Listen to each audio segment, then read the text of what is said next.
My name is Sean Osborne, and welcome to the Black Patriots of Lexington. Lexington, Massachusetts, the birthplace of liberty, the site of the first armed conflict of the American Revolution. Lexington, the home of black residents since it was known as Cambridge Farms. Some of those black residents owned property and paid taxes. Others were enslaved or indentured.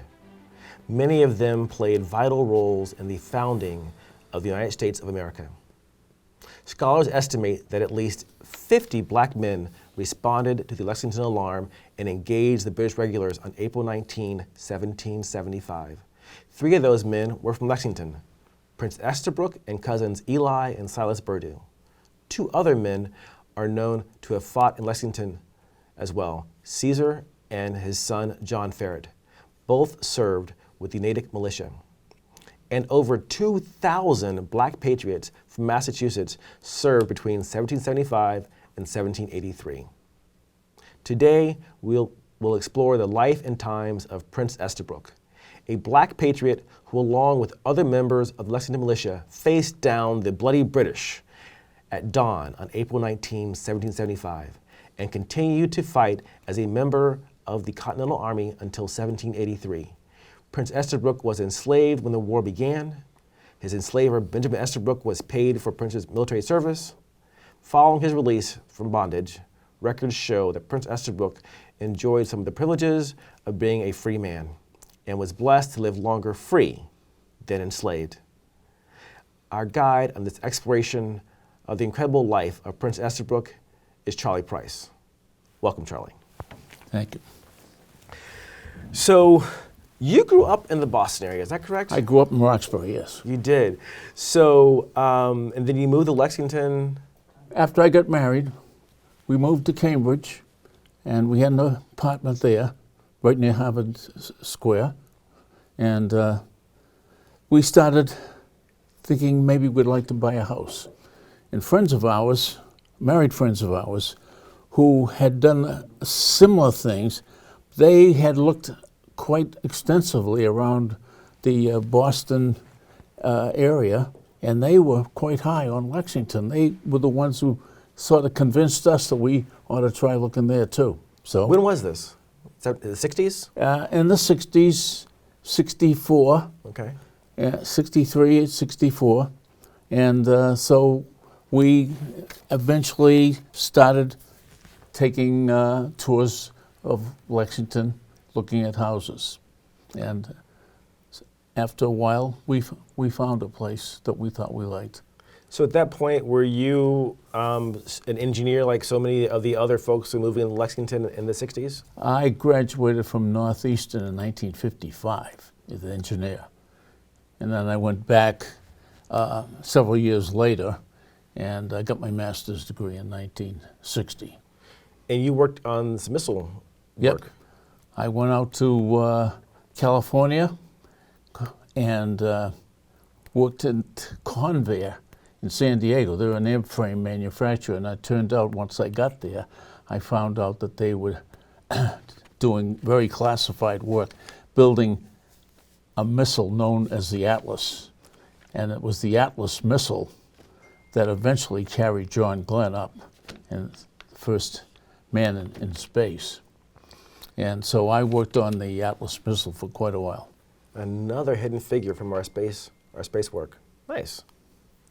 So you come back, you're in Lexington, and then 10 years later, you end up becoming a member of the Lexington Minutemen? I came to Lexington in 1964, and it was a friend of mine who convinced me to investigate the Lexington Minutemen. Actually, my lawnmower broke. And I said, gee, I'm going to have to, I had ordered the parts, but they hadn't come in. So I went next door to a neighbor of mine and asked if I could use his lawnmower to tide me over until the parts came in. And he said, oh, it's too hot out there. It was around the 4th of July. He said, why don't we sit down and watch the Red Sox play and have a few cool ones? And I said, well, okay, I still got to get the grass cut. And in the interim of watching the Red Sox play and talking, he was very high on the Minutemen. He said, "You ought to come down to a meeting." And so eventually he did convince me to come down to a meeting, and that was in 1975, and I've been a member ever since. So you actually joined after the bicentennial celebration? I did not have a uniform Okay. at the time, but I was a member. I started in September of 75. Okay. So you were there for 76 bicentennial? Yeah. Okay. And you play in Prince Estabrook? I take that role, yes. So what can you tell us about Prince Estabrook and his life in Lexington? Not too much, because the records of slaves were very sketchy at best. And I talked with Alice Hinkle a bit after she interviewed me one day after we had a reenactment, and she interviewed me, and she became interested in this slave who became a soldier and then eventually a free man. And so she looked into Prince Estabrook's earlier life, Okay. and there's very, very little there. We think that he may be the son of Tony, but we have no paperwork to. So tell one us thing that. we do know for certain is that he was enslaved Right. in 1775 Right. by Benjamin Estabrook. Right. And Benjamin Estabrook, if we look at the map of the bicentennial, his homestead is near Vinebrook. Yeah. And just north of Main Street, now called Mass Ave. Yeah. Yeah. And so Vinebrook, of course, is culverted, so we can't see it now. But somewhere near the corner of Vine Street, near the bike path now, Yeah. Yes. is where he would have lived with the Estabrook family and perhaps his father Tony. Yeah. So it's not a long walk No. to the green to respond to the alarm. No. But you still have to be ready. Yeah. So what would he have brought with him when he responded to the alarm on the 19th, or would most of the militia have brought with them? Don't know. They would have brought probably a musket. Right. Now, whether he had the musket all the time, or whether he borrowed it from the Estabrook family, that's one of those things that we can never find out. We can only hypothesize that maybe he borrowed it from the Estabrook family, or maybe they had a gun for him at the Buckman Tavern. Yeah, I was surprised, speaking of which, I was surprised to read that the ferrets we mentioned earlier from Natick, their muskets were supplied by the town. So some communities supplied muskets, as you were saying, and some communities you were expected to have your own. Yeah. But nevertheless, he does arrive at dawn. Can't say that he arrived at dawn. He was there at dawn. He's He there at was dawn, at the yes. Buckman Tavern because, Right. let's face it, Paul Revere and Dawes got here around midnight, and they sent out the alarm. And so we don't see British soldiers till 5 a.m. So in that time, sometime in that period of time, Prince Estabrook got to the tavern and he got a musket somehow. And to explain the advance of the British regulars, you have Paul Revere riding ahead, you have scouts, is that correct, from the British regular, right? And then you have the main column. And so it's not as if so Paul Revere is riding ahead of the scouts, and they meet some of the scouts as well. Paul Revere is riding well ahead of the scouts, and the Minutemen sent out 3 scouts, because Revere got here at midnight and went on towards Concord. Okay. In the interim, Captain Parker had his men around the Buckman Tavern, and as it got closer to dawn, he figured maybe we better send out somebody to find out some information. And so he sent out 2 or 3 scouts Two of them were captured, as I understand. But the third scout, Thaddeus Bowman, he saw the British soldiers and he hightailed it back here, riding up Mass Ave, calling for Captain Parker, Captain Parker. The regulars are on the road, and there are many of them. And so he was the scout that got through. And that's why you look at the map, there are many roads where they could have been coming from in order to get to the Green, but Thaddeus Brown? Thaddeus Bowman. Thaddeus Bowman, of the Bowman school family? Not sure. Not sure. But I know Thaddeus Bowman was a member of the Minutemen, and he rode back right up Mass Ave towards the Green, yelling for Captain Parker. So now the folks who are surrounding the tavern come out, they assemble somewhat. Some were outside the tavern, but some were inside. And they assemble on the Green. And once Thaddeus Bowman came up and was yelling frantically for Captain Parker, Parker comes out, says, finds out what's going on. And he says, okay, stable your horse and meet us on the Green. And he gets the rest of the Minutemen, and they rush across Mass Ave onto the Lexington Green. Right, and so when you look at the drawing that we had made for the series, one of the things that we tried to capture is still confusing, right? It's dawn. The sun is just barely coming up. Right. Yeah. So as you look at the drawing, one of the things we wanted to show was the confusion at dawn. So you can see the haze, and you can see that some people have been shot. Some people are running away. My understanding is you also had Minutemen who were still coming, right? At dawn. They may have been. They may have been. But we do know for sure that Prince Estabrook was shot. Yes. And where was he shot? In the left shoulder. Shot in the left shoulder. And so he shot in the left shoulder, and who treats him? Eventually, Dr. Fisk. Right. Dr. Fisk treated a number of the wounded after the British had left the scene. Right. So both. I think he. Does he know if he? I can't remember if he comes on the scene in between the Battle of Lexington and Concord, but eventually he does treat them, and I've heard that he made sure that he built the state or the colony for his services. I'm sure he did. Yeah. Right. But Prince survives. Yes. Right. So you had said to me that one of the pieces that you have is that you have the broadside from April 21, 1775. 2 days later. Right. Can you show us that? 2 days later. What do you have? This is the broadside. That's amazing. And this would be about the size it was back then? Yeah. Okay. Yeah. This is, I think, full size. Right. So you were saying about this broadside. Who printed this and why? It was printed in Boston. I don't know why. Okay. Who?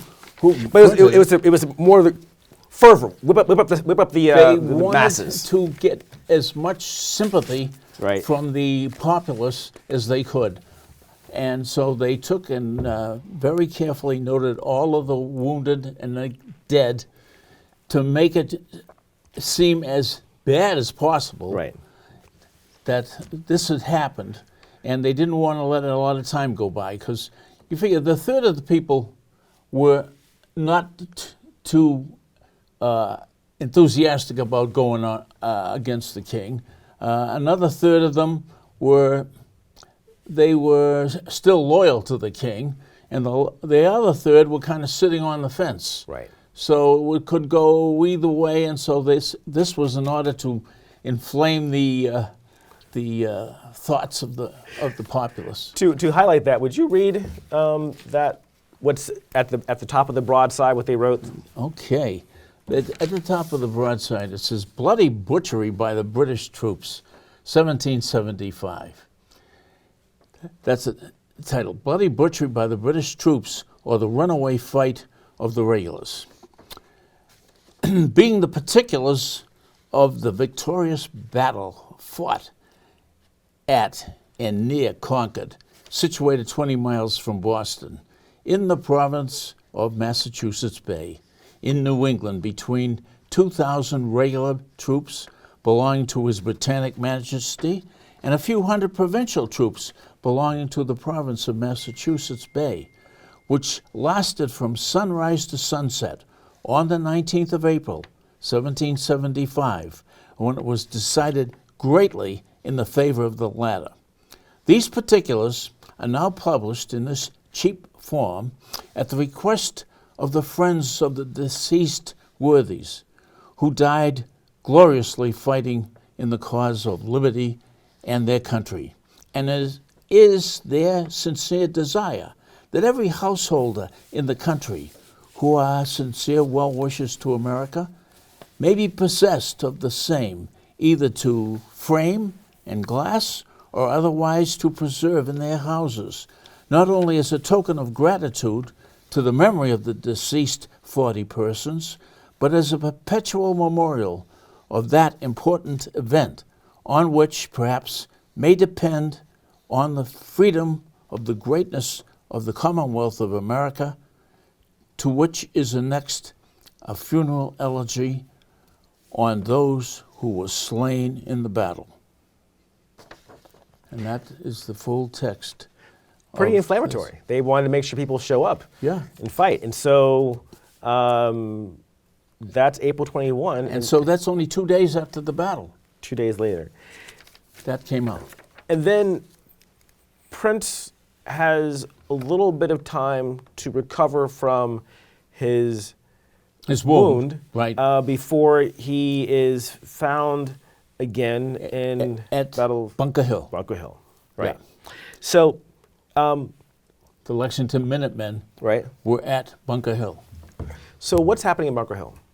Bunker Hill, the colonists set up a line, and they knew that if the British made a sustained attack, they didn't have enough powder or munitions to fight them completely through that. Right. And so, as a precaution, if they had to evacuate it, they need someone to lay down covering fire while the troops evacuate the front ramparts. And so the Lexington Minutemen, their job was to lay down covering fire so that the troops could retreat safely.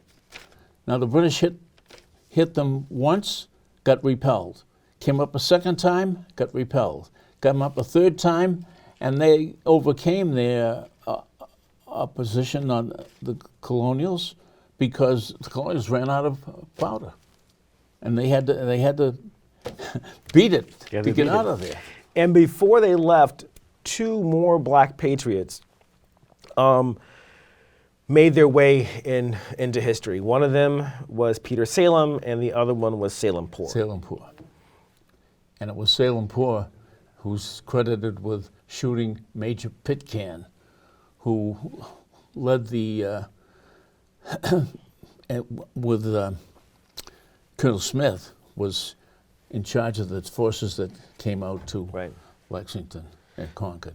Right. So it was what I found was that it was Peter Salem who shot Major Pitcairn, and it was Salem Poor who shot Colonel Abercrombie. But we have two soldiers, and what's interesting to me is that in the same way that Prince Estabrook had this amazing life as he's leading both as an enslaved patriot, you have Peter Salem, who was born in Framingham in 1750, and his enslavers were the Belknaps. And then they sold him to a man named Lawson Buckminster. And when Buckminster then joined in the preparations for the military, he frees him so that he can fight. Can you imagine? I get him. Exactly, right? Sure. But most people can't. I'm glad, but you've been in this for a while. But he frees him so he can fight. So that was common as the Revolution wore on. But he freed him immediately, though. Not so later, but upon him, before he registered, he freed him. But the white slave masters in the South and the North preferred not to serve, but send slaves in their place. And so that happened through all the colonies. So you have, it's a good point, you have enslaved people and formerly enslaved people fighting for different reasons. You have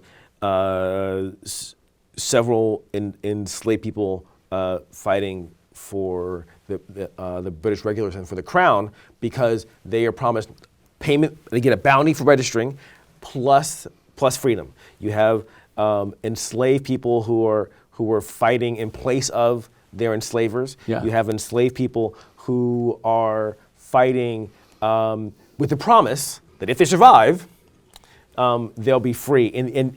You remind me of Cambridge Moore. Mm-hmm. He was a 23-year-old from Bedford, our neighboring community, who fought with the Bedford militia on April 19. Mm-hmm. You know, he was fighting with his enslaver John Moore, who was the captain of the militia. Right? And so you have these different combinations of reasons and people that black folks are fighting with and reasons why they're fighting. Yeah. But I think it's important to remember Peter Salem. He was there, then Salem Poor from Andover as well. So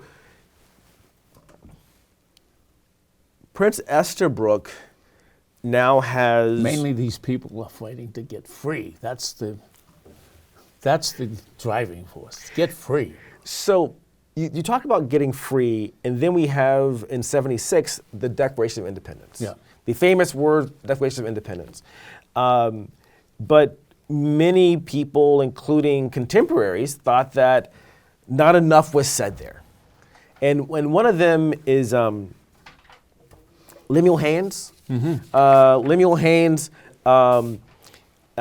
was another black patriot. He was born in Connecticut, ends up joining the Granville militia in Massachusetts.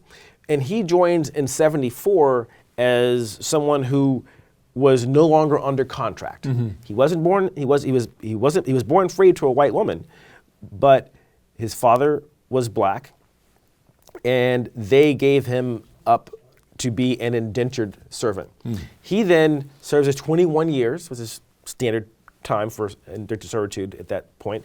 21 years, unlike 18 that Eli served. 21 years, 74, he enlists, and then he ends up responding to the alarm, going to Roxbury. Is your hometown? Were you Roxbury or were you next door? I forgot to get. Yeah, I grew up I was born in Boston, grew up in Roxbury. Okay, Roxbury. So he goes to your hometown of Roxbury. A little different then than now in terms of all the fill that allows us to get into Boston easier. No, the part of Roxbury I came from, I lived essentially in the backyard of General Warren. Really? Joseph Warren. So tell me about Joseph Warren. Joseph Warren was a patriot, and he was in cahoots with Sam Adams. Okay. And and Paul Revere, and so they were prime movers in this patriotic uprising. So as you... And his house is right on Warren Street. That's what it's named for. And it's a stone building house. And his backyard eventually was the house that I lived in, which was just the adjacent street. And so my house sat on the grounds that was once General Warren's backyard. Did you learn a lot about General Warren when you were growing up in school? Couldn't help it, because right at less than a block from my house was the statue of Joseph Warren. And I saw that every day. Come out my front door, there's the Warren statue. So there's no way you could miss it. And every 19th, the Mahoney Post used to come up to the statue and fire a salute. And of course, the kids were trying to get the shells Right. from the rifles, and so and then they'd parade down Warren Street to the old burying grounds. So I saw that every year, So every Patriots Day. every Patriots Day. And you know, you're representing Prince Estabrook. Yeah. Were any of the Black Patriots represented In that, when no. you were growing up? No. So no mention of Salem Poor, Peter Salem, Lemuel Haynes. No. No. And so it's that in that vein that Lemuel Haynes says in 1776 in response to the Declaration of Independence, he writes, liberty further extended, or free thoughts on the illegality of slave keeping.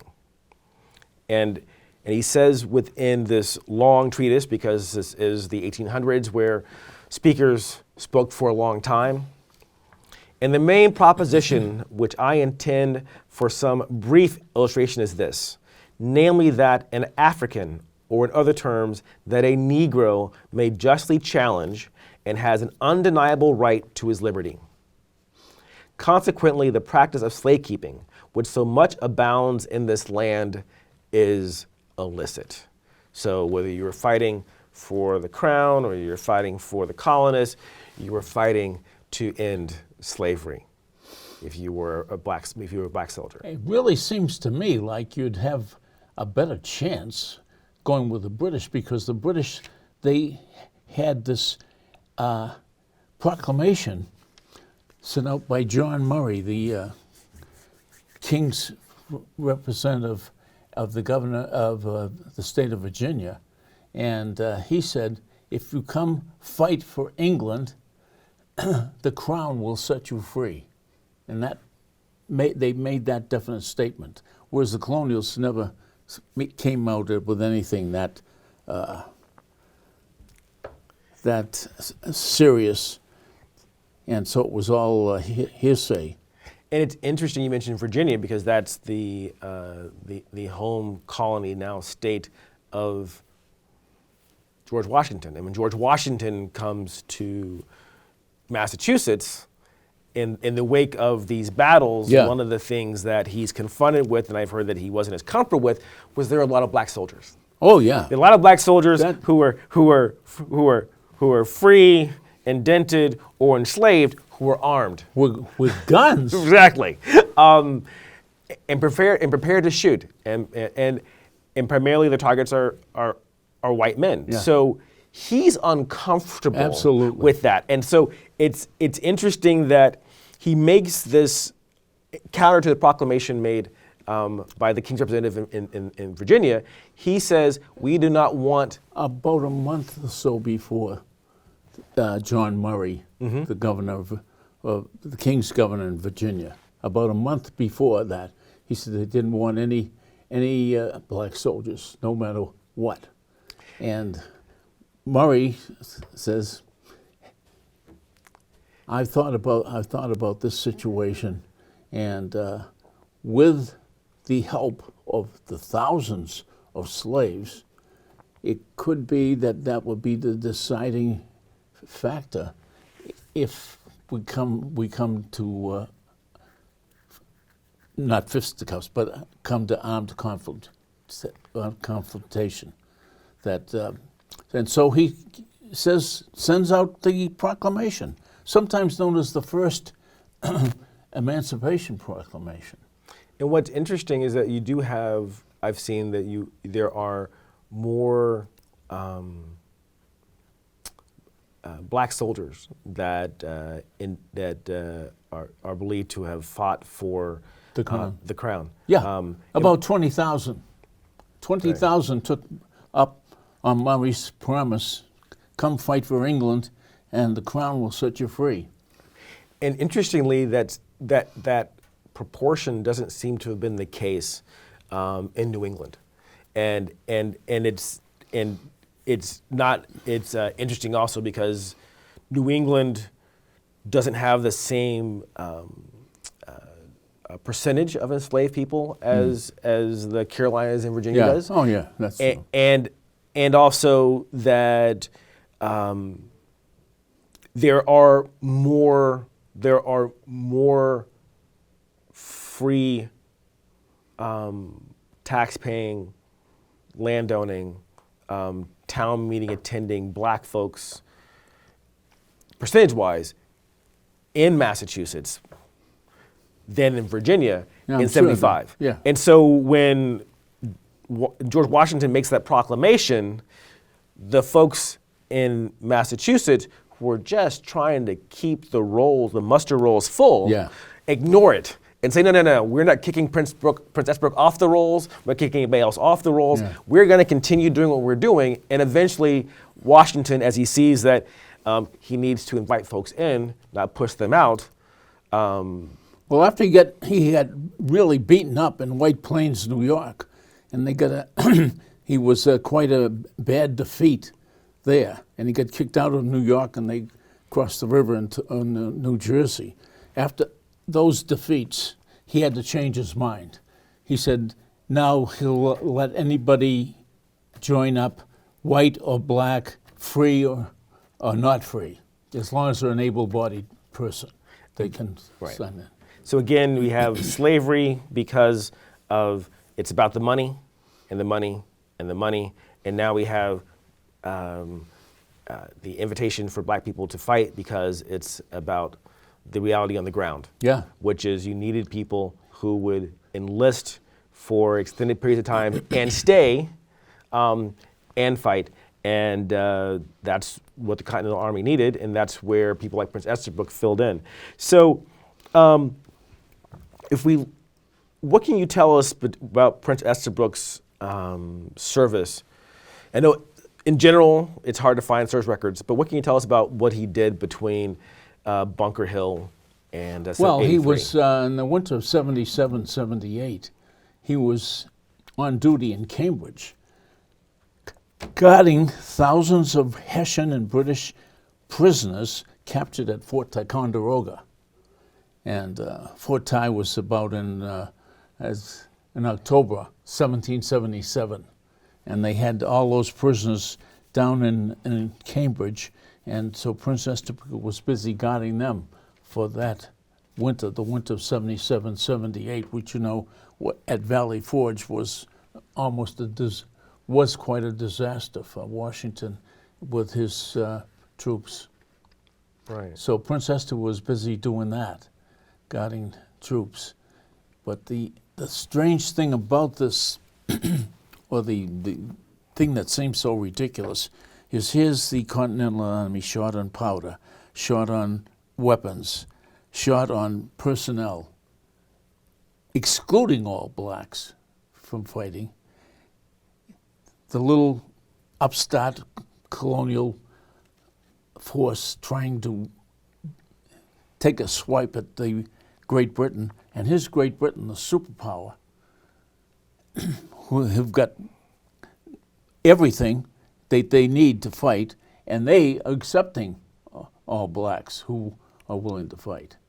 So you have one hand, the little guys saying, no, we don't want you fighting for us, and the big guys saying, yeah, come fight with us. And I wonder if that change of heart, which you mentioned, if that's why we have that drawing from, I believe he's from France, where he says it looked like the Continental Army was half black. At least a quarter. Right, and so he has these drawings that people look at and so as you say that it was not just black soldiers, it also was Native American soldiers as well. Yeah. And that's what he's seeing, and maybe he makes, because he had heard Washington's earlier statements, maybe that's why he does that drawing, is so to say this is what happens. In the fog of war, you change your mind and you find a better way. Because now you go to different historians talk about the Revolutionary War, and they talk about how victory would not have come without the participation of black soldiers. Yeah. It's in high school. I never mentioned anything other than Washington's fighting the British, and they eventually won. but never any mention of any black troops at all. Right, so it's important, and one of the things that for enslaved black troops is that in addition to having the poor conditions as the other non-black soldiers, non-enslaved soldiers say, had in the Continental Army in general, they also weren't getting paid for their services. So we have a record, the town records from February of 1783. Mm-hmm. And in there we see that Benjamin Estabrook gets paid over 96 pounds for the services of Prince Estabrook, who was serving a 3-year stint. He signed a 3-year contract, and all that money goes to Benjamin Estabrook. Had you seen that before? No, I haven't seen that before, no. So what are your thoughts about 3 years of service? As someone who was a veteran of the Korean War, what are your thoughts about 3 years of service with no pay? That sounds kind of quite ridiculous. But I hadn't heard that he didn't get any pay for that. I thought that probably he got some stipend, but apparently he didn't. Right, and then I then discovered recently that according to the National Archives, that if Prince Estabrook had applied for a pension, that he wouldn't have been eligible, because if you were enslaved during your time of service, you weren't eligible for a pension. So you didn't get paid while you were serving, and then you didn't get paid afterwards. It was a double defeat in that way, but yet that didn't deter him, because in 1783, he re-upped. Well, he's free, 83. Yeah, well, before he was free. Oh, he re-enlisted again for another 3 years because they didn't know that it was going to be over. Okay, yeah, he re-upped before because he didn't know that the war had been settled. The peace treaty had been signed in Paris in about September of 1783, but the news didn't get here that quickly, and his enlistment was up, and so in November of 1783, he re-enlisted, and shortly after he re-enlisted, the whole regiment was disbanded because the war was over. And so even though in February 1783, the town had voted to not pay him, again, he re-enlists, again for with the hopes that he'll have his freedom, which was given by the Supreme District Court decision in 1783. July 8th. Right, so we have Prince is now a free man. He's still living in Lexington. He's still living with the Estabrook family. And so we now find him in the town records getting paid for his services. Yeah. Right, so in 1786, we show that he is paid for taking care of an Isaac Stone. Were you surprised when you heard about that as well? Well, yes and no, because I didn't know that he took care of Isaac Stone. I didn't know that, but I know he worked for the Estabrook family for a good 20 years after he got discharged. Right. And right up till 1803, when Benjamin Estabrook, the original slave owner, Benjamin Estabrook died in 1803. And so he took off. They split up part of the property, and one of Benjamin's sons, Nathan Estabrook, went off to the town of Ashby, Mass., and Prince Estabrook went with him. And he went with him and worked for Nathan Estabrook for the rest of his life. So he spent the last 47 years of his life a free man. And so when he gets to Ashby, he's with the Estabrooks, and he doesn't marry, that we know of, no children. We know of no record of any marriage. Right, but we do have a marker for his gravesite. So have you been there? to Ashby? Oh, to see yes, it? I've been there. I've been there right to the grave site, and it's mentioned in this. So what does Alice Hinkle say about the gravesite? I think it's on page 40. What does she say about the how it came to be? Well, let me open to that page. And it said, a 1930 Fitchburg Sentinel newspaper article reports that Estabrook's name was found among those buried in the paupers section of the Ashby First Parish Unitarian Universalist Church Cemetery, where the graves of Nathan Estabrook and his wife Sally are located. A headstone was later placed at Prince Estabrook's burial site by the U.S. War Department. In a ceremony dedicating the headstone on September 12, 1930, Fitchburg State Representative Henry A. Estabrook hailed the slave and soldier as a brave defender of American liberty. The late lawmaker was a descendant of the Estabrook family that once owned Prince. And here's a picture of the memorial to Prince Estabrook. So, like you see here, Yeah. a place to put a flag and honor a veteran of the Revolutionary War Yeah. in April, in November, or whenever else you want to honor. We soldier. went up there. I took a special trip up there with Alice Hinkle. Nice. And we went up there and saw this monument, and I gave him a salute. And it was really a strange feeling that here's the man that I had taken his role for a long time, and finally we were meeting each other. Well, I appreciate you sharing, the life of Prince Estabrook and the idea that not only was he there on April 19, 1775 at dawn for the first battle, but in 83 that he was willing to continue for another 3 years. Yeah. So that's 8 years already. Yeah, 8 years. And then to continue for He signed up for another 3 years. That is a dedication to his fellow soldiers and to the nation United States that's pretty impressive. Yeah, and the other thing is, the way I've looked at it too is that he had a certain amount of freedom in the Army. And rather than go back to whatever version of slavery they had here in Massachusetts, he would sign to go take his chances with the Army.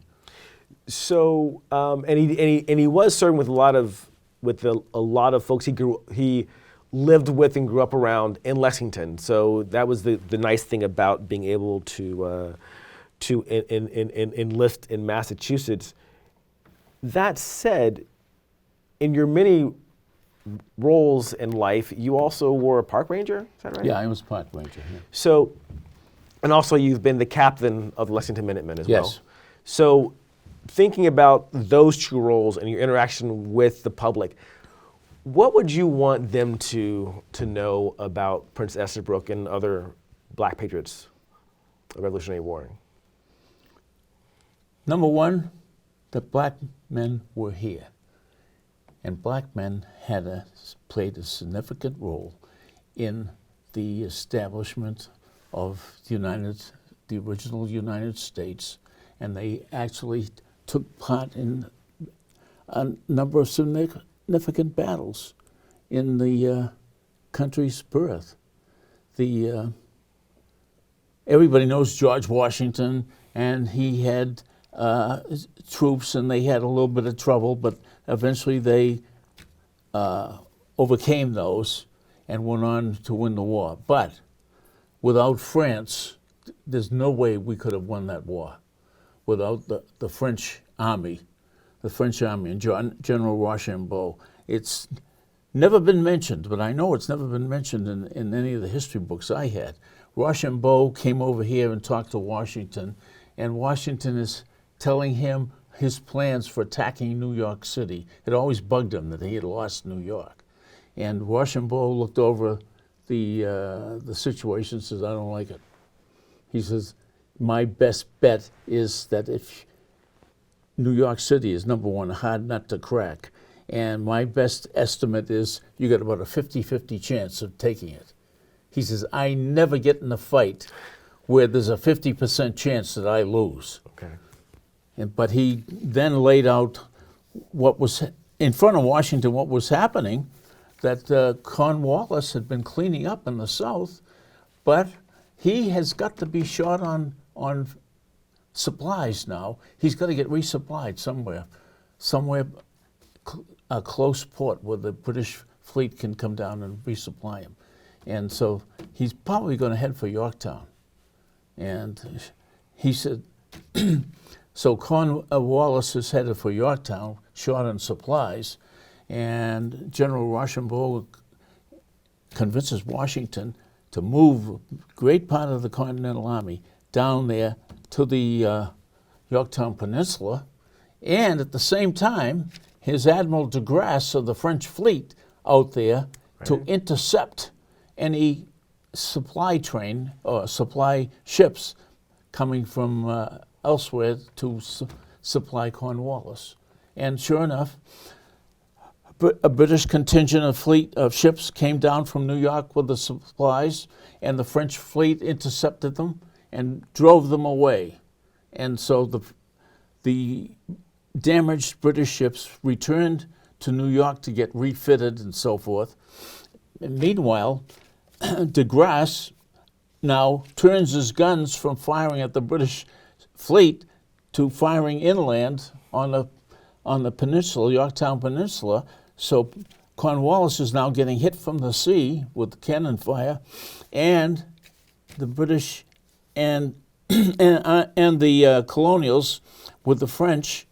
The French supplied 8,000 fresh troops to the Washington's about 9,000, and so they outnumbered the British 2-1, and they are now firing from the British on the British from the other direction. Right. And so Cornwallis is getting cannonaded from both sides, and he's running short of supplies and little supplies, and the situation looks so grim that he finally has to surrender.